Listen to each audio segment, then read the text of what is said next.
Hello everyone, আসসালামু আলাইকুম। সবাই কেমন আছেন? আশা করি সবাই ভালো আছেন। আজকে আমি আপনাদের সাথে শেয়ার করব রমজানের দিনে পুরো ব্যস্ততার একটা গল্প। এখানে আমি খুব সকালেই জামা কাপড় ওয়াশিং মেশিনে দিয়ে দিয়েছি। গত 2 দিন আমি জামা কাপড় ধুতে পারিনি, কারণ আমার দইয়ের ব্যবসা একটু কাজ বেড়ে গেছে এই জন্য। তো আজকে সকাল আমি দইয়ের কাজ শুরু করার আগে জামা কাপড়গুলো দিয়ে দিলাম। আর এখানে যে 5টা বক্স নিয়েছি বড়, এগুলো 1 কেজির। আপনাদের ভাইয়া এগুলো আগে দোকানে দিয়ে আসবে, তো ওনাকে আগে আমি রেডি করে দিলাম। এই যে স্টিকার লাগিয়ে দিয়েছি ডেট দিয়ে, তো উনি এখানে এগুলো নিয়ে যাবে। প্রথম ওনারা 3টা দিয়েছে, তারপরে 4টা, এখন 5টা। এখানে আমি গতকাল রাতে এই যে 1 চালান দই বসিয়েছি, সেগুলো এখন তুলবো। তার আগে আমি একটু ফ্রিজটা খালি করে নিচ্ছি, আপনাদের ভাইয়া দিয়ে আসতেছে, কারণ এগুলো তো ফ্রিজে রাখতে হবে, ফ্রিজ খালি নেই। তো আপনাদের ভাইয়া বক্সগুলো দিয়ে আসার পরে এই যে এখানে আমি গতকালকে 40 লিটার দুধ নিয়েছি। তো দুধগুলো যদি ফ্রিজে এভাবে রেখে দিই তাহলে কিন্তু দুধগুলো বরফে জমাট হয়ে যাবে, এগুলো তুলতে অনেক কষ্ট হয়ে যাবে যদি একদিন পরে একটু নাড়াচাড়া না দিয়ে রাখি। তো এখানে আপনাদের ভাইয়া আগে এগুলো নাড়াচাড়া দিয়ে রাখতেছে, উনি তো আবার বের হয়ে গেলে ওনাকে আর পাবো না সহজে। তো এখানে এই যে আমি আবারও 30টা ছোটো কাপ দইয়ের ডেট দিয়ে দিলাম টোকেনের মধ্যে, মানে স্টিকারের মধ্যে ডেট দিয়ে যে আমি সিলগুলো লাগিয়ে দিয়েছি। উনি এগুলো নিয়ে চলে যাবে। আর ওই দিকে আমার মা গতকালকে রাত্রে যে দইগুলো দেওয়া হয়েছে সেগুলা ঢাকনা দিয়ে দিচ্ছে, সেগুলো এনে দিচ্ছে। আমি এগুলো ফ্রিজে রাখবো, কারণ এখন আমার ফ্রিজে একটু জায়গা হয়েছে, সকাল থেকে জায়গা ছিল না এগুলো রাখার। এই যে ফ্রিজে আমি সবগুলো রেখে দিয়েছি, এগুলো বিকেলের মধ্যে চলে যাবে। আপনাদের ভাইয়া এক এক করে দিয়ে আসবে সবগুলো। তো যেখানে দই বসানো হয় সেই রুমটা প্রতিদিন ঝাড়ু দিতে হয়, মুছতে হয়। আজকে যেহেতু আমি সকালে দই বসাইনি, কারণ আমার এই রুমটা সুন্দর করে পরিষ্কার করে মুছতে হবে, কারণ দইয়ের মধ্যে প্রচুর ধুলাবালু এসে পড়ে, যেন না পড়তে পারে সে ব্যবস্থা তো আগে থেকেই নিতে হবে। তো এই জন্য আমি প্রথমে রুমটা খালি করলাম, করে ভালো করে ঝাড়ু দিয়ে ফেলে দিয়ে এই যে রুমটা সুন্দর করে 3-4 বার পানি দিয়ে মুছে পরিষ্কার করে এই যে যেখানকারটা সেখানে রেখে দিয়েছি। আমার এই রুমটা অনেক গরম, এজন্য দই দিতে খুবই ভালো হয়। আর এখানে দুপুরের পরে বাসা অনেক কাজ করছি, জামা কাপড় ধোয়ার পরে নিচে দিয়ে আসলাম, কিচেন পরিষ্কার করলাম। সব কিছু করার পরে আমি আজকে অনেক দিন পরে পাতলা ডাল রান্না করতেছি, কারণ আপনাদের ভাইয়া বলছে অনেক দিন পাতলা ডাল খাওয়া হয়নি, একটু ডাল রান্না করো।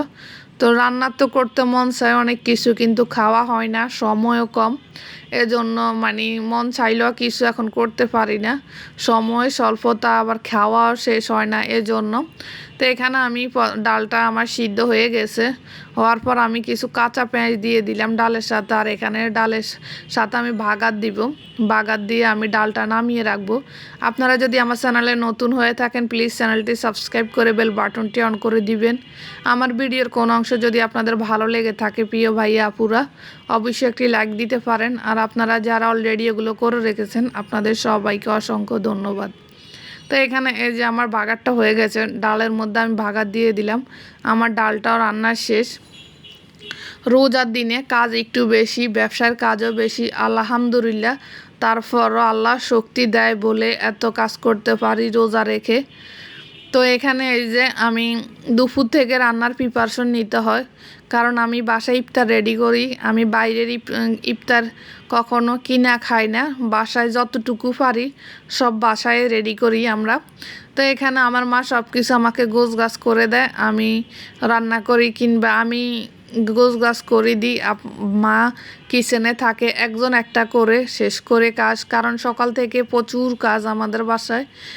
এক তো হচ্ছে বাসার কাজ, আরও হচ্ছে এখন রমজানে ব্যবসায়ের কাজ, ওইদিকে ইফতারি সাহারি সব কিছুই এখন মোটামুটি একটু বেশি চলতেছে।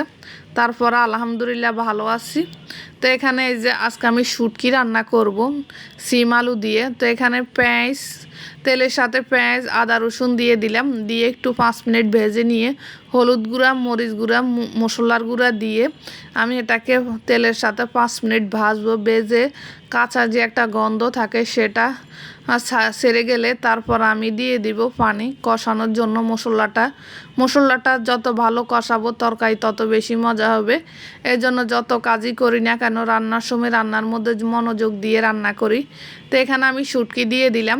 শুটকিটা আমি আগে ভালো করে 3-4 বার ধোয়ার পরে গরম পানি দিয়ে ভিজিয়ে রেখেছি। এখন মশলার সাথে শুটকিটা দিয়ে শুটকিটা একটু কষিয়ে নিব। কষিয়ে নেওয়ার পরে এই যে সিম আলু কেটে ধুয়ে পরিষ্কার করে রেখে দিলাম, সেগুলো দিয়ে আমি আধা ঘন্টা এটাকে মশলার সাথে কষাবো। কষিয়ে আমি গরম পানি দিয়ে দিব। আমি কখনো গরম পানি ছাড়া তরকারি রান্না করি না। যত কাজে পড়ুক আর যত তাড়ায় থাকুক আমি রান্নাতে একটু সময় দিই, যেন রান্নাটা করার পরে তৃপ্তি সহকারে সবাই খেতে পারে সেই দিকে লক্ষ্য রেখে আমি রান্না করি। তো এখানে এই যে আমার যখন শুটকিটা কষানো হয়ে গেছে তখন আমি সিম আলু দিয়ে দিছি। এখন এটাতে ঢাকনা দিয়ে ঢেকে দিব। তারপর গরম পানি আর টমেটো দিয়ে দিলাম, কারণ টমেটো একটু মোটা মোটা করেই কাটেছি, কারণ এরকম শুটকির তরকারির মধ্যে এরকম চাক টমেটো থাকলে ভালো লাগে। আর বিশেষ করে আপনাদের ভাইয়া এরকম তরকারিটা বেশি পছন্দ করে। তবে আমার মা একটু শুটকির তরকারি কম খায়, তবে সিম আলুর তরকারিটা একটু পছন্দ করে খায়।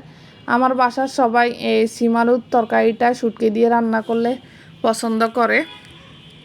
তো এখানে আমি পাশের চুলায় দিয়ে দিলাম ছোলা ভাজি, কারণ ছোলা তো রেডি করতে হয় অনেক আগেই। আমি আস্তে আস্তে 5টার মধ্যে আমার সব কাজ আমি শেষ করে ফেলি, কারণ আমি দুপুরবেলা রান্না করতে চলে আসি। দুপুরে রান্না করতে আসলে 5টার মধ্যে সব কিছু কমপ্লিট করা যায় এজন্য।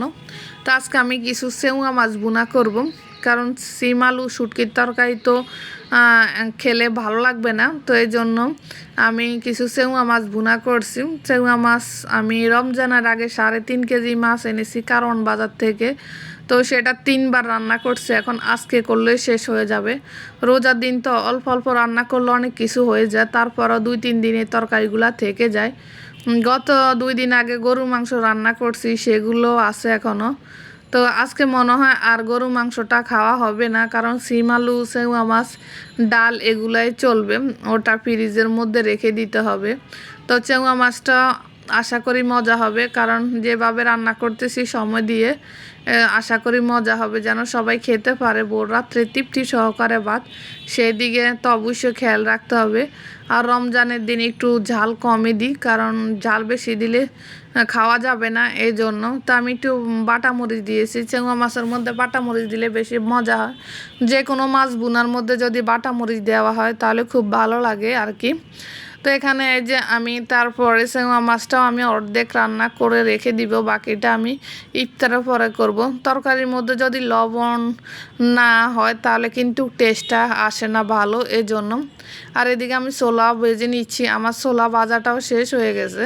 ছোলার মধ্যে আমি একটু বরাবর আলু বেশি দিই, কারণ আমার আব্বা বাড়ি ছোলা মুড়িটা একটু মাখা মাখা পছন্দ করে। জর্জরা ছোলা মুড়ি উনি খেতে চায় না, এজন্য আমি একটু মাখা মাখা একটু আলু বেশি দিয়ে করি, যেন ছোলা মুড়িটা খেতে মজা হয় বা মাখা মাখা হয় এই জন্য। তো এখানে এই যে আমার চেংড়া মাছের মশলাটা কষানো হয়ে গেছে। এখন মাছটা দিয়ে আমি লবণ দিয়ে দিব স্বাদ মতো। দেওয়ার পরে বাকিগুলো, মানে বাকি বলতে লেবুর রস টমেটো এগুলো দিয়ে আমি হাফ সিদ্ধ করে রেখে দিলাম। রেখে দেওয়ার পরে ইফতার পরে আমি বাকি এই যে ভাগাত ধনে পাতা এগুলো দেওয়া হবে। তো আমি এভাবে রান্না করি। তারপরে আমি ইফতারটা রেডি করব। আলুর চপ, পেঁয়াজু, বেগুনি এগুলো করে ফল কাটবে আমার মা, শসা, ফল, খেজুর, বাকি মানে ইফতারে যত আইটেম আছে সবগুলো আমার মা নিবে। আমি শুধু কিচেনের কাজটাই করি, ভাজা পোড়া, ছোলা ভাজি, রান্না। তো এখানে এই যে আমরা এই যে বুরিন্দা, তারপরে টমেটো, শসা, ছোলা ভাজি, বুড়নি এগুলো একসাথে বলের মধ্যে রেখে দিয়েছি। তারপরে মালটা, শসা, খেজুর, মিষ্টি নিয়েছি, আলুর চপ, পেঁয়াজু, বেগুনি, তারপরে হচ্ছে এই যে শরবত, তারপরে হচ্ছে তরমুজ। আমার মেয়ে আসছে এখানে খাওয়ার জন্য, ও শুধু কাটাকাটি করবে, একটুও খেতে চাবে না, আর সব নষ্ট করবে। তো প্রিয় ভাই আপুরা, আমার ব্লগ ভিডিওটি কেমন হয়েছে কমেন্টস করবেন অবশ্যই। আজকে এ পর্যন্ত।